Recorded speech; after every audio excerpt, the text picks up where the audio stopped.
So for this example, we'll use an abstract class, an enum data type, and we'll also look at an example of using inheritance to implement code for the abstract class. We are not going to look at these concepts in great detail in this tutorial, but I'll provide an insight into how we can store custom objects within arrays and generically call their properties and methods while traversing them within a for each loop. So in this example, we are going to store 5 objects representing real-world objects in an array, and write data pertaining to these objects to the console screen. We'll use a for each loop to traverse the objects stored in the array. So the objects we are going to store in the array are as follows: a London taxi cab, a 4x4, a speedboat, a Cessna aircraft, and a helicopter.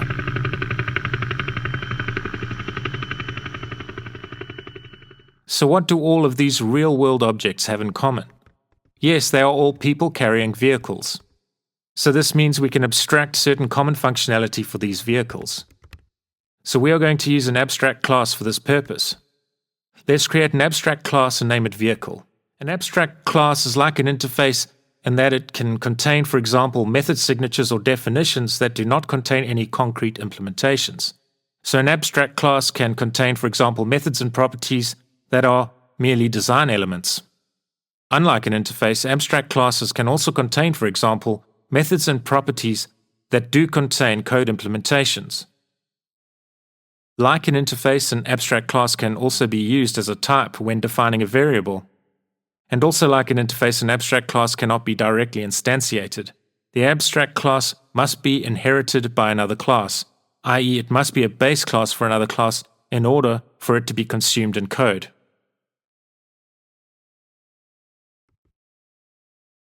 For our vehicle abstract class, let's first define a private member variable named numPeopleCanCarry. We'll initialize this variable to a value of 4. Let's also create a private member string variable named description. We'll give this variable the following default text: people carrying vehicle. Now let's create an enum. An enum allows the developer to enumerate a group of named integer constants. The first type of vehicle will be land, the second type of vehicle will be water, and the third type of vehicle will be air. Okay, so now using the abstract keyword, let's define a read-only property. The abstract keyword in this context forces the class that inherits from this abstract class to implement this read-only property. If the derived class does not implement this property, a compile time error will be flagged. We'll create an abstract method that returns the vehicle type enum. This means that any class inheriting from this abstract class must implement this abstract method. We will now use the virtual keyword while defining a method responsible for retrieving a description for the vehicle. The virtual keyword means that the code for this method can be overridden in the class that inherits from the abstract class.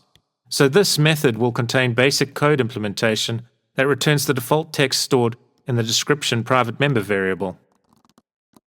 Then we will create another virtual method that returns the numPeopleCanCarry integer variable value. This variable denotes how many people the vehicle is able to carry. So now that we have completed our abstract class, let's implement it for the first object, the London taxi cab. So let's call this class London taxi cab, and we can use the colon followed by the name of our abstract class, i.e. vehicle, to indicate that we wish our London taxi cab class to inherit from the vehicle abstract class.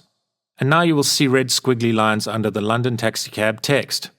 So a quick way to get rid of the red squiggly lines is to click where it says Show Potential Fixes and then click Implement Abstract Class. And you'll see Visual Studio creates default implementations for the relevant abstract method and property, and the red squiggly lines disappear. So you can see that the override keyword is present for the method and property. This allows the developer to customize code for the methods and properties derived from the abstract base class. So here we are returning the appropriate custom name for this vehicle. We are also returning the appropriate type of vehicle. In this example, we are very basically distinguishing between land, air, and water for the type of vehicle. A London taxi cab is obviously a land vehicle. Note that we have not created custom code for the two virtual methods in the vehicle abstract base class, that contains the virtual keyword. Unlike when the abstract keyword is used, you do not have to implement code for virtual methods or properties. You may decide that the code already implemented for the virtual methods or properties in the abstract class meets the requirement. But for this particular requirement, we are going to override these virtual methods. First, let's override the getDescription method. In this override method, we are going to return the default text returned by the abstract base class. To do this, we use the base keyword to reference the abstract class and call this override method's base counterpart method getDescription. Then we concatenate the custom text appropriate for this particular vehicle's description to the text returned by the base class's counterpart getDescription method on a new line. Okay, let's then override the vehicle abstract base class's method getNumPeopleCanCarry. We don't want to return the default value returned by the base class's counterpart getNumPeopleCanCarry method. So we'll replace the code base.getNumPeopleCanCarry with a value that is more appropriate to a London taxi cab. We are saying the London taxi cab can carry 7 people. This number includes the driver and the front seat passenger.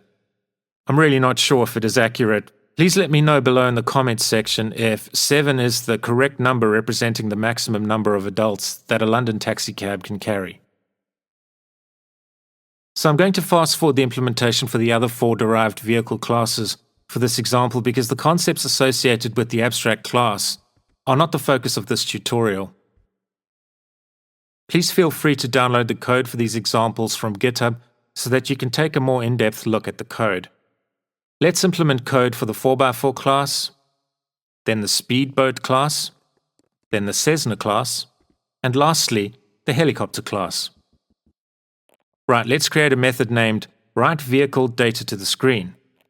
Let's define an array that will contain our 5 vehicle objects and add newly instantiated vehicle objects to our array. Let's write the code to traverse the objects in the array.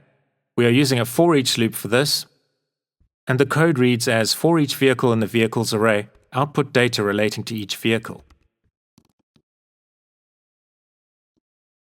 Okay, let's insert calling code for this method in our main method.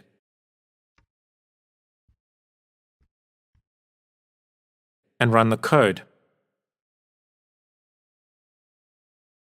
And you can see appropriate customized data for each vehicle, i.e. London taxi cab, 4x4, speedboat, Cessna aircraft, and helicopter is written to the console screen. As discussed in the previous tutorial on C# loops, the Foreach loop does not contain a counter variable and a termination Boolean expression, because a lot of the heavy lifting, as it were, is done behind the scenes. All arrays in C# inherit from the array abstract class. The array abstract class implements an interface named IEnumerable, which enables a lot of the implementation detail regarding the Foreach loop functionality to be abstracted. Please find the details of where you can download the code examples demonstrated in this tutorial below in the description. These details can be found under the GitHub code section. If you feel you have gained value from viewing this tutorial, please consider giving it a thumbs up. It will be greatly appreciated. And please subscribe to support the channel. If you're already subscribed, please smash the bell icon to be notified of future content, which will be coming soon. Please feel free to engage with me in the comments section. Thank you.